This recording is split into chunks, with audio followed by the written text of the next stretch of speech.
En materia de gobierno y administración regional y local, hay bastantes novedades, hay mucho avance en la descentralización, pero al mismo tiempo con frenos. Se puede advertir una cierta desconfianza hacia el nivel local y regional. Es decir, se avanza, se le dan atribuciones, pero al mismo tiempo se le frena, se le ponen ciertas cortapisas. En este sentido, el capítulo incurre en algunas contradicciones, como vamos a ir viendo. El territorio se organiza, como lo conocemos ahora, en regiones, provincias y comunas, y se agrega a este listado los territorios especiales, que vamos a hablar de ese tema en unos momentos. El objetivo de esta organización territorial es la integración armónica, la sustentabilidad y el desarrollo, todo ello dando cuenta de las características del territorio y de su heterogeneidad. Esto es bien importante que se reconozca. Se reconoce que el territorio es muy diverso. Por lo tanto, esta organización tiene que dar cuenta de esa tremenda diversidad que existe en nuestro país. Esto con ciertos principios que son muy importantes. Los voy a enumerar y voy a explicar algunos de ellos. El principio primero de solidaridad y equidad territorial. Luego, el principio de pertinencia territorial. El principio de radicación preferente. El principio de coordinación y asociatividad. El principio de responsabilidad y sostenibilidad fiscal. Y por último, el principio de prohibición de tutela. De estos principios, ¿cuáles son, a mi juicio, los más importantes? El primero, más importante, es el de radicación preferente. Este es otro nombre para hablar del principio de subsidiariedad territorial. Lo que ocurre es que en nuestro país la sola idea de subsidiariedad ya genera mucha discusión. Ha sido mal usado el término, por lo tanto tiene, podríamos decir, mala prensa. Pero ¿en qué consiste? Más allá del nombre, ¿en qué consiste? Este es el principio que viene de la tradición católica y que permitió, en su acepción de territorialidad, organizar la Unión Europea. La Unión Europea se organiza en distintos niveles, desde el nivel continental, que es la Unión Europea, el nivel nacional, que son los países, y luego en los distintos países va cambiando un poco, pero básicamente un nivel regional o estadual en los países federales, y luego un nivel local que podríamos asimilar en Chile a las comunas, más o menos equivalente. El principio de erradicación preferente nos dice primero vamos a darle preferencia para que los problemas se solucionen a nivel más cercano al ciudadano, es decir, la comuna. Ojalá a nivel de comuna y no tengamos que escalar hasta llegar a la Unión Europea. Bueno, ese principio se recoge en este proyecto, por lo tanto, si se aplica con fuerza como debe ser, la solución a los problemas primero a nivel municipal, luego a nivel regional y por último a nivel nacional. Si la comuna no puede dar solución a los problemas, respetando todos estos principios, respetando el bien común, escalamos a nivel regional, y si no se puede a nivel regional, escalamos al nivel nacional. La última alternativa, no la primera, la última alternativa. Lo local debe estar, eso lo dice el texto, sobre lo regional y lo regional sobre lo nacional. Pero, y aquí está siempre, como les decía, el tema del pero, de los frenos, pero siempre que eso sea lo más eficiente y lo más eficaz. Y eso es peligroso. Es peligroso porque existe la tentación de decir lo más eficiente, lo más eficaz es la centralización, la decisión a nivel del Estado. Desconfiamos de las regiones, desconfiamos de las comunas. Otro principio importante, el de responsabilidad y sostenibilidad fiscal. Es decir, el uso de los recursos fiscales, cuando las regiones, las comunas utilizan recursos, son recursos estatales, ellos son parte del Estado, tendrán una personalidad jurídica distinta, pero siguen siendo parte del Estado. En ese sentido van a usar recursos fiscales que ya no se van a administrar desde el nivel central, desde el Estado fisco, pero por ley de presupuesto se les asignan. Entonces, al hacer uso de esos recursos, obviamente tienen que hacerlo con responsabilidad, con sostenibilidad. No se trata de gastar dinero que no se tengan, no se trata de gastar dinero en obras mal diseñadas, en programas mal ejecutados, sino que hay que gastarlo con responsabilidad. Y un tercer principio que me gustaría destacar es el principio de prohibición de tutela. ¿Eso qué significa? Que los órganos centrales no son superiores jerárquicos del nivel subnacional, regiones y comunas. No es que el presidente le vaya a dar una orden al alcalde, ¿no? No es que el Parlamento le dé una orden al Consejo Regional.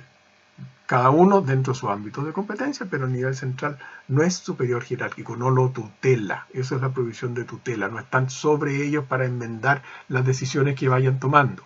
No significa que puedan hacer lo que quieran y actuar con ilegalidad.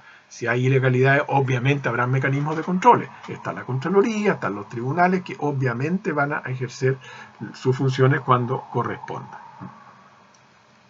Todo ello, de nuevo aparece un pero, todo ello sin perjuicio del deber del Estado, a nivel central, de garantizar la continuidad de los servicios y dictar orientaciones nacionales de nivel central.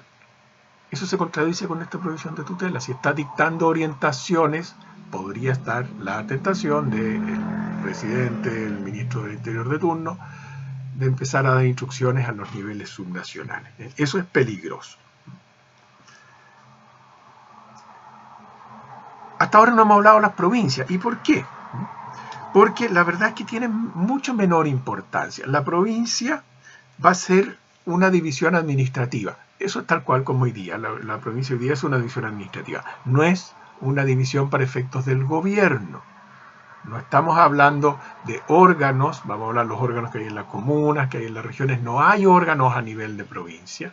La provincia no va a tener esta importancia, no hay una descentralización política a nivel provincial, la hay a nivel regional y a nivel comunal. La región y las comunas entonces son divisiones para efectos de gobierno y administración, la provincia solamente de administración.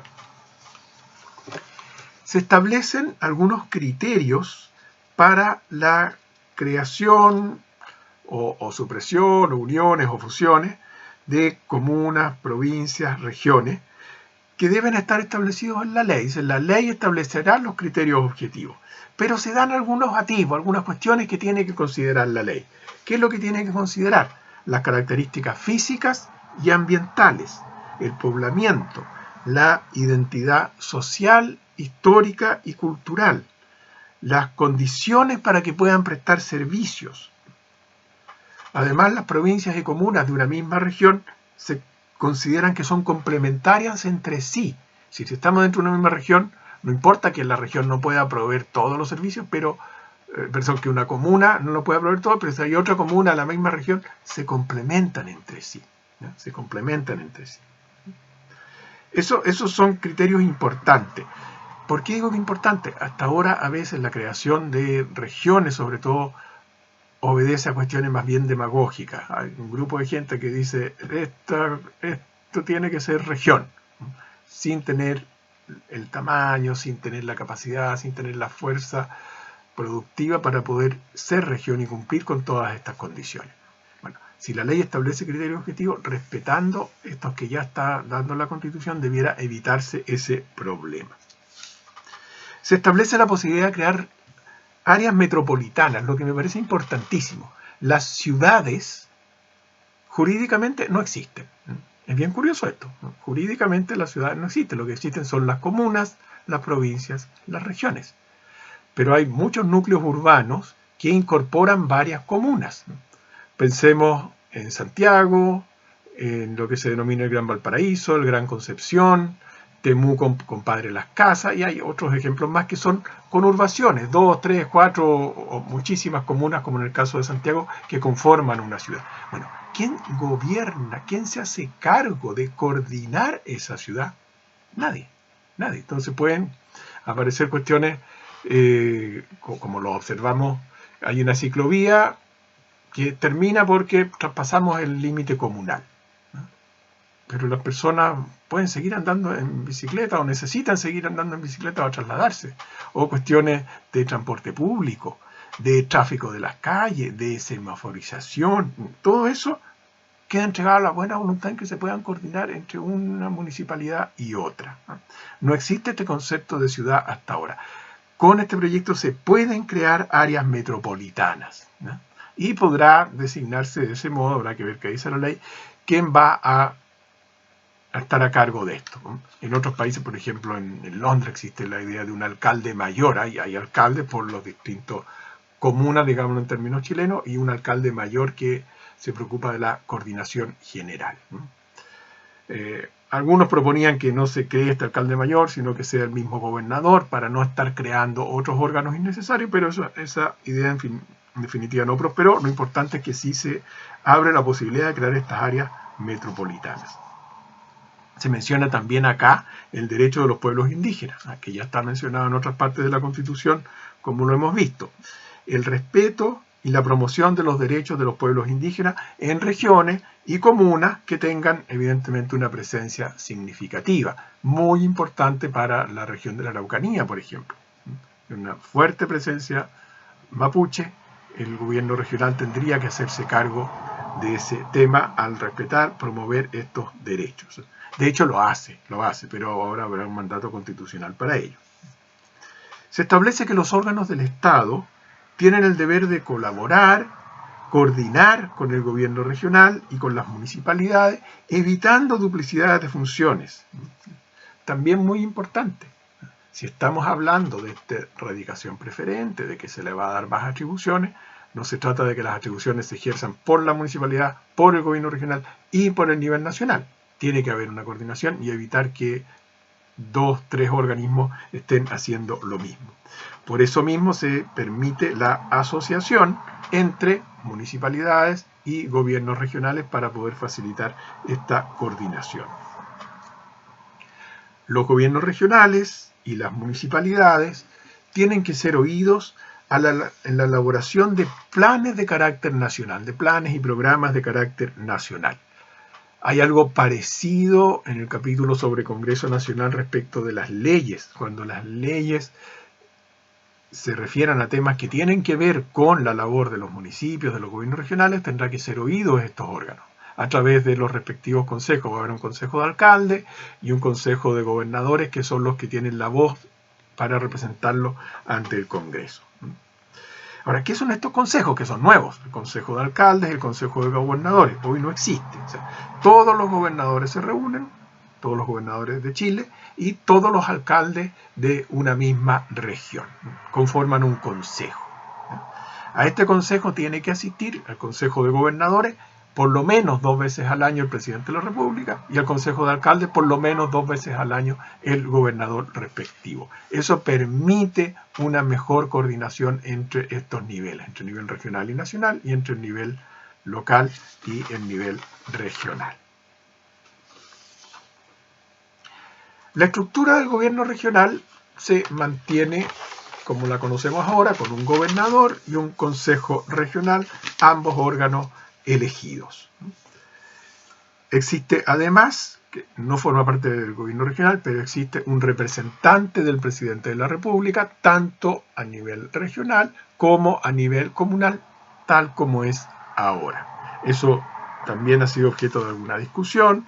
Algunos pensamos que no debiera haber un representante del presidente de la República a nivel regional, sí a nivel provincial, porque es un ente administrativo, pero no a nivel regional, porque se confunden los roles y ha habido muchos roces estos años que existe por un lado el gobernador y por otro lado el representante del presidente de la República, lo que eran antiguamente los intendentes. Se mantiene entonces la estructura, la elección del gobernador es tal cual como la conocemos, una elección por votación popular. Para ser elegido se requiere tener el 40% de los votos y si no lo tiene hay una segunda vuelta. Lo novedoso es que los parlamentarios podrán asistir a las sesiones del Consejo Regional.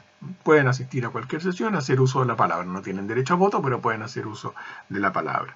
Los senadores, además de que pueden asistir a cualquier reunión, pero tienen la obligación de asistir a lo menos una vez al año para dar cuenta de la tramitación de leyes de interés regional. ¿Qué son las leyes de interés regional? No está claro. Yo creo que eso es algo que se quedó del proyecto anterior, el que fue rechazado en el plebiscito de septiembre, en que había leyes regionales y efectivamente ahí había una diferencia muy importante en cuáles eran los tipos de leyes que se tramitaban en una cámara, cuáles eran los tipos de leyes que se tramitaban en otra.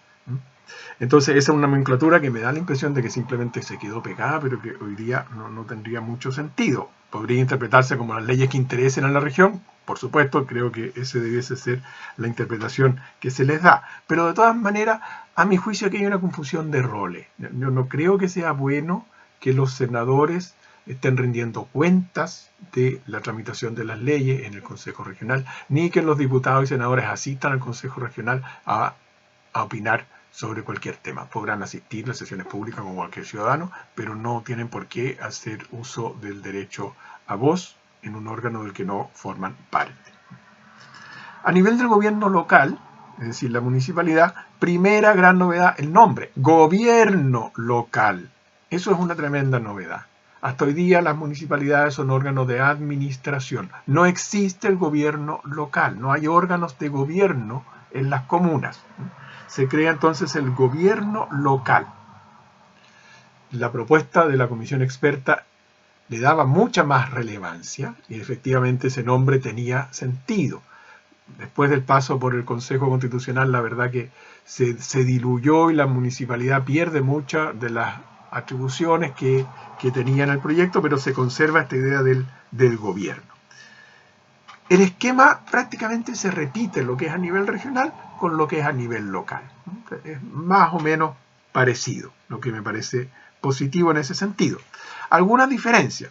El alcalde, la elección del alcalde debe ser regulada por ley. La elección del gobernador está regulada por la Constitución, tiene que obtener, como les decía, el 40%. El alcalde no, el alcalde su elección está regulada por ley. Hoy día el alcalde se elige por mayoría simple. No hay segunda vuelta si alguien no tiene el 40%. Lo lógico sería, a mi juicio, que la ley de municipalidades se reforme para ajustar y tener un sistema similar al de la elección de gobernadores. Eso le daría mayor legitimidad y mayor fuerza a los alcaldes dentro de la comuna. Existen junto con el alcalde los concejales. Los concejales conforman el Consejo Municipal y son también elegidos por un sistema proporcional de listas. En eso no va a haber ningún cambio porque eso está regulado por la ley. ¿Dónde están los cambios en el tema de la reelección? Respecto de los gobernadores, pueden ser reelegidos hasta por un periodo, es decir, pueden ejercer 2 periodos en forma consecutiva. Después pasa un periodo y pueden ser 2 veces más. Respecto de los alcaldes, lo mismo, hasta 2 veces, los concejales hasta 3 veces, pero se agrega ahí en cada comuna. Es decir, aquí se abrió la puerta, lo que me parece muy mal y me parece peligroso. Se abrió la puerta para que un alcalde que no pueda ser reelegido en su comuna postule a otra comuna. ¿Por qué me parece mal? Porque el alcalde tiene que tener una identificación local muy fuerte. No es un administrador profesional que pueda pasar de una empresa a otra. No estamos hablando de ese tema. Entonces esto corre el riesgo de que hayan alcaldes profesionales que hoy día son alcaldes de Temuco, mañana son alcaldes de Concepción y pasado mañana alcaldes de Santiago. Van de ciudades más chicas a más grandes profesionalizándose, sin ningún arraigo local. Eso me parece derechamente negativo. Respecto a los territorios especiales, que mencionaba que van a haber regiones, provincias, comunas y territorios especiales. Territorios especiales ya existen, son 2, Rapa Nui y Juan Fernández, y eso se mantiene tal cual. Pero se crea otra categoría de los territorios estratégicos. Territorios estratégicos. ¿Qué significan los territorios estratégicos? Se pueden, no existe ninguno, pero si es que se aprueba la Constitución, después se podrán crear estos territorios estratégicos basados en la importancia geopolítica, en la baja densidad poblacional, en escasa conectividad, en recursos naturales, ciertas características que dan cuenta de que hay un territorio que necesita una mayor preocupación. ¿Y esa mayor preocupación en qué se puede concretar?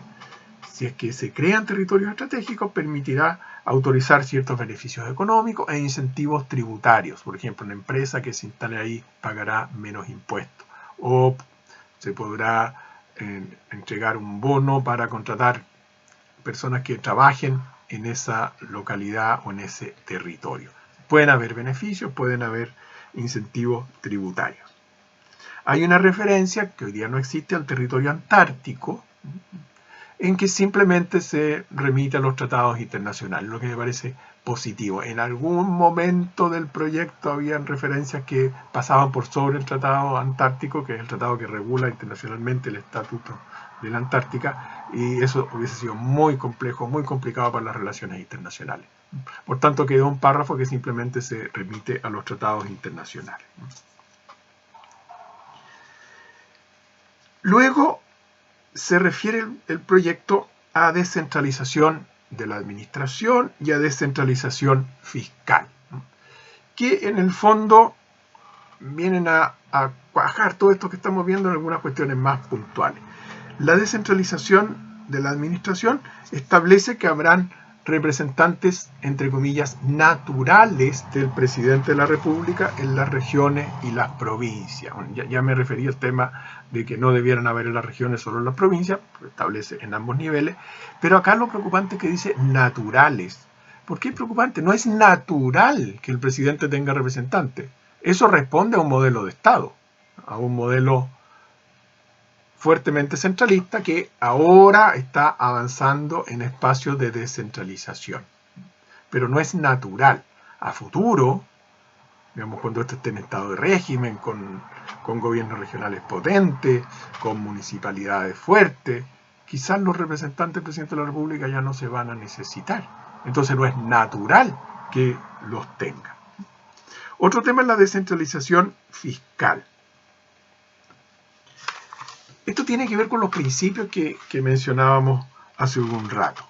La descentralización fiscal, ¿qué es lo que busca? Busca permitir conectividad, desarrollo armónico, desarrollo equitativo entre las regiones y las comunas. Ese es el objetivo, no es descentralizar porque sí. El objetivo es el desarrollo armónico en el fondo. Tiene que ver con conectividad y con otras cuestiones, pero el desarrollo armónico y equitativo. ¿Para qué? Para que las personas y las comunidades, ese es el centro, las personas y las comunidades, no los territorios, porque sí, los territorios están habitados por gente. Las personas y las comunidades tengan igualdad de acceso a los servicios, a la conectividad, a la infraestructura. Ese es el objetivo. Obviamente es complejo, no podemos pensar en la conectividad de sectores aislados, rurales, que hoy día no tienen acceso a internet, que tienen puentes que se caen cada vez que llueve. No es una cosa que se solucione de la noche a la mañana porque está escrito en la Constitución. Ese es el objetivo. Para ello se establecen algunos criterios o mecanismos. Primero, que es muy relevante, financiamiento basal. ¿Qué significa eso? Un cierto nivel de recursos que tendrá que definirse por ley de presupuesto va como base para que de ahí para arriba se pueda postular a proyectos, lo que sea, pero eso es un financiamiento mínimo, base, asegurado, para que los gobiernos regionales puedan entonces hacer frente a todas estas cuestiones. Eso implica descentralizar entonces el gasto fiscal. No todo se decide al nivel central, sino que se decide en estos otros niveles. Primer criterio, herramienta, financiamiento basal. Luego, solidaridad basada en la equidad territorial. Ya hemos visto el tema de las diferencias territoriales, algunos requerirán más inversión que otros, no simplemente más gente, más recursos, tiene que ver con la equidad territorial.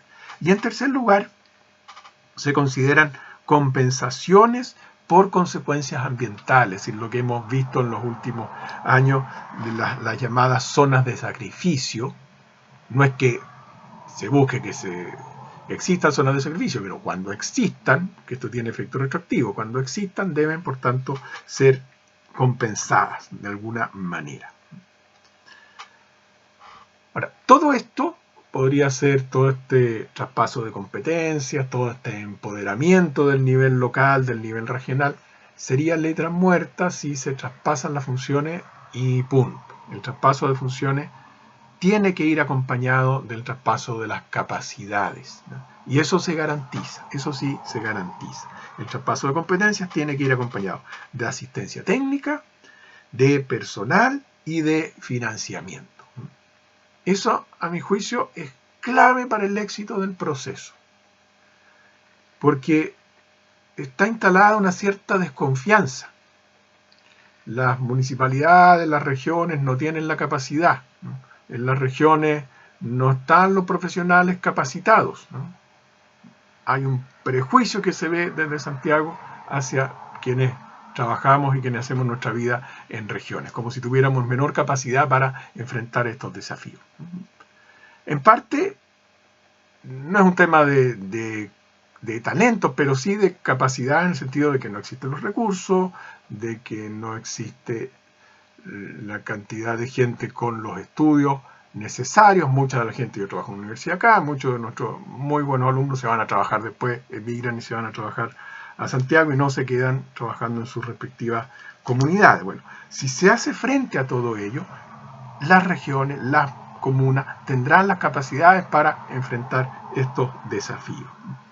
Junto con ello, con el traspaso de competencia, se contempla también la posibilidad de que contrasten empréstitos, es decir, préstamos, de que se endeuden los gobiernos regionales, pero con cortapisa, porque si no sería muy fácil endeudarse sin ningún tipo de responsabilidad. ¿Cuáles son las cortapisas? Uno, lo más importante a mi juicio, es que no es para financiar gastos corrientes, es para financiar inversiones, no es para financiar gastos corrientes. No se puede contratar un préstamo para pagar los sueldos. No se puede contratar un préstamo para pagar el arriendo, para pagar las cuentas de la luz. Se podrá contratar un préstamo para construir un hospital, para construir una carretera, para un programa de pavimentación. No son gastos ordinarios, un gasto fuerte que se requiere hacer una vez y que deja la infraestructura instalada. Para eso se pueden contratar empréstitos. Y otra limitación importante es que esto no se puede hacer en periodos electorales, ¿no? Para evitar, evidentemente, un uso demagógico de este recurso al endeudamiento. Otra cuestión importante que el Tribunal Constitucional podrá resolver contiendas de competencia que se produzcan entre los distintos niveles. ¿Por qué es tan importante? Si vamos a entregar capacidades, vamos a delegar funciones, evidentemente van a haber algunas discusiones, que esto me toca a mí, no que esto te toca a ti, ¿eh? Entre la municipalidad, el gobierno regional, entre el gobierno regional y algún ministerio, algún servicio público centralizado. Bueno, alguien resuelve eso y eso lo resuelve el Tribunal Constitucional. Eso es usual en todos los países del mundo que tienen sistemas federales o que tienen sistemas políticamente descentralizados. Es el órgano de control constitucional, Corte Suprema, Corte Constitucional, Tribunal Constitucional en nuestro país, quien resuelve el problema. Por último, un tema que yo considero muy relevante es el de las fechas de las elecciones. Las elecciones, no va a haber cambio de fecha, porque en algún momento el proyecto de la comisión experta establecida en las normas transitorias que las fechas de la elección municipal y regional, o sea, las elecciones subnacionales, eran el mismo año de las elecciones presidenciales y parlamentarias, unos pocos meses antes, ¿eh? Unos en abril y otros en noviembre, diciembre, se hizo segunda vuelta.